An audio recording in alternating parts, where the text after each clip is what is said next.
이렇게 하는가? 합격해라, 짱! 합격해라, 짱!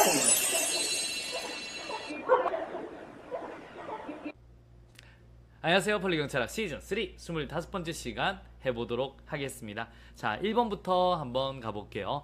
1991년 우리 경찰법이 만들어졌죠. 제정된 이제 그때 시기죠. 경찰 헌장에서 제시하는 경찰상과 그 내용의 연결이 가장 적절하지 않는 것은요. 자, 우리 91년에 만들어진 경찰 헌장이에요.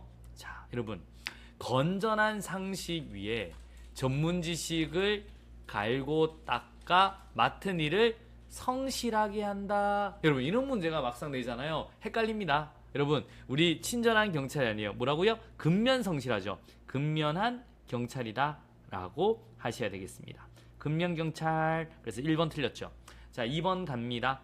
의로운 나는 너를 정의의 이름으로 처단하노니 정의의 이름으로 진실을 추구하며 어떠한 불이나 불법과도 타협하지 않는다. 의로운 경찰 맞습니다. 불이나 타협하지 않는다. 자, 공정한 경찰입니다. 국민의 신뢰를 바탕으로 오직 양심에 따라 법을 지킨다. 공정양심, 공정양심. 오케이. 그래서 공정하고 양심. 그래서 공정한 경찰 맞습니다. 깨끗해요. 화합과 단결 속에 항상 규율을 지키며 검소하다. 검소하게 생활한다. 깨끗하다. 이렇게 보시면 돼요. 정답 몇 번? 1번이 되겠습니다. 자, 가볼게요. 2번 되겠습니다. 행정의 법률 적합성 원칙. 법치 행정의 원칙에 관한 설명 중 가장 옳지 않는 것은요. 갑니다. 이제 법치죠. 인치가 아니라 뭐해라? 법치해라. 법치 행정의 원칙에는 전통적 견해는 법률의 법규 창조력. 그러니까 입법부가 만든 법률로 법규, 국민의 권리 제한과 의무 부과를 할 수 있다. 이렇게 보시면 되고요. 그 다음에 법률의 우위, 법을 위반하지 마라. 법률 유보, 법률의 근거가 있어야 된다를 내용을 합니다. 자, 법률 우위는 행정기관이 뭘 할 때 법을 위반하지 마라. 이때 법은 넓은 의미가 되는 거예요. 법률의 우위에서의 법률에서 형식상 의미의 법률뿐만 아니라 그 밖에 성문법과 불문법을 포함한다. 맞습니다. 상기좀 해봐요. 행정기관이 뭐 할 때 법을 위반하지 말하면 성문법뿐만 아니라 불문법까지 다 위반하면 안 되겠죠. 반면에 법률보는 법을 근거로 팰 때 야, 패놓고 이건 관습법이야 이럴 순 없잖아요. 그때 이 법률은 성문법만을 의미합니다. 그래서 갑니다.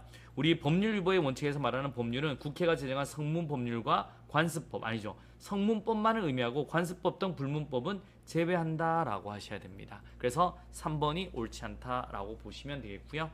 자, 4번 한번 갑니다. 법령의 구체적 위임 없이 체류의 혼합 살수 방법 등을 규정한 경찰청장의 살수차 운용 지침은 자, 이때 법률에 근거가 없었어요. 법률유보의 원칙이 위배되는 측면이 있습니다. 그 지침에 따라 살수한 경찰관의 행위는 집회를 해산하기 위한 불가피한 조치라고 하더라도 위헌 위법이라 할 수 있다. 맞죠? 여러분, 그래서 야, 너 이거 왜 쐈니? 라고 하니까 살수차 운영 지침에 따라서 내가 쏘았습니다 라고 하니까 야, 그럼 이 살수차 운영 지침의 근거에 위임을 준 법률은 어디 있니? 없어요. 그러면 법률 유보에 대한 원칙이 위반인 거죠. 그래서 처벌받은 거죠. 정답 몇 번? 3번이 되겠습니다. 자, 3번입니다. 동기부여에 관한 욕구이론 중 그 성격이 가장 다른 것은 메슬로 보세요. 생, 안, 사, 존, 자. 그럼 여기는 안전 같으면 생리와 안전 같으면 하위 욕구죠. 엘더퍼입니다. E, R, G. 그래서 성장 요건은 상위입니다 라고 보셔야 됩니다. 허즈버거 보세요. 허즈버거는 위생요인과 동기요인이 있습니다. 위생요인, 동기요인. 그러면 이게 상위의 욕구죠. 상위입니다. 요것도 오케이. 자, 위생요인이 아니죠. 동기요인이 상위고 위생요인은 하위죠. 오케이. 하, 얘는 하, 얘는 상. 아지리스, 애기야. 미성숙한 인간에서 성숙한 인간으로 가잖아요. 그럼 이건 역시 우리 하위 욕구죠. 그래서 욕구 이론 중 성격이 다른 것은 2번이네요. 얘는 상위네요. 상위. 오케이. ERG, gross, existent, relativeness, gross. 그래서 나머지는 다 하위 욕구 쪽에 들어가는데 우리 2번만 상위 욕구입니다. 정답 몇 번? 2번이 되겠습니다. 자, 4번이에요. 소청심사는 중요하죠. 소청심사위원회에 대한 다음 설명으로 괄호에 들어갈 숫자를 모두 합산한 값으로 적절한 것은요. 갑니다.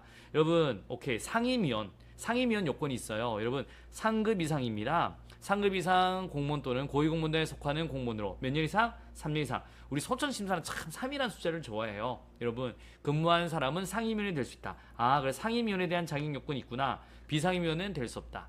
상임위원의 임기는 몇 년이에요? 3년입니다. 열임할 수 있고요. 대학에서 행정학, 정치학, 법률학 담당 부교수입니다. 시험 보자. 그래서 손청심사위원회 하고요. 나중에 손실보상위원회는 부교수예요. 시험 보자. 그 다음에 직에 몇 년 이상? 오케이, 이건 5년이에요. 오케이, 그래서 5년 이상 근무자는 소청심사위원회의 자격이 있다. 그러면 3 더하기 3 더하기 3 더하기 5는 9 더하기 5는 14. 정답 몇 번? 1번 되겠습니다. 소청심사는 특이한 숫자들이 많아요. 외워두셔야 됩니다. 그래도 우리 정족수도 제적위원 3분의 2 이상 출석과 출석 경우 과반수죠. 특이한 게 많으니까 머릿속에 꼭 넣어두시기 부탁드리겠습니다. 자, 5번 한번 갑니다. 행정심판법상 행정심판에 대한 설명으로 옳지 않는 것은요. 자, 행정심판 청구는 처분의 효력이나 집행 또는 절차의 속행에 영향을 주지 않는다. 맞습니다. 그러니까 만약에 내가 영업정지를 먹었습니다. 영업정지 먹고 이게 내가 억울하다 해서 취소심판을 제기했다 그럴게요. 행정심판. 취소심판을 제기했다고 이 영업정지가 멈추는 건 아니에요. 그냥 그대로 영업정지 기간이 가는 겁니다. 그래서 우리 1번 맞는 말 되겠습니다. 2번 한번 갑니다. 행정심판법에서 규정한 행정심판의 종류에는 행정소송법상 항고소송에 대응하는 취소심판, 무등형심판, 의무이행심판과 당사자 소송에 대응하는 당사자심판이 있다. 틀렸습니다. 이게 없습니다. 자, 우리 행정심판에는 행정심판 3가지가 있죠. 행정심판은 취소심판, 무이동항심판, 의무이행심판, 거부처분에 대한 의무이행, 부작에 대한 의무이행이 있습니다. 반면에 행정소송은요. 행정소송은 황당민기죠. 황, 당, 민, 기. 그래서 항고소송의 3가지. 취소소송, 무이동항의 소송, 여러분 부작위 위법행위 소송이 있는 거예요. 그 다음에 이제 다른 당사자, 민중, 기관 소송이 있는 거예요. 그래서 행정심판법에서는 우리 취소심판, 무이동항심판, 의무이행심판이 있지만 당사자 심판은 없다라고 하셔야 됩니다. 2번이 틀리는 거고요.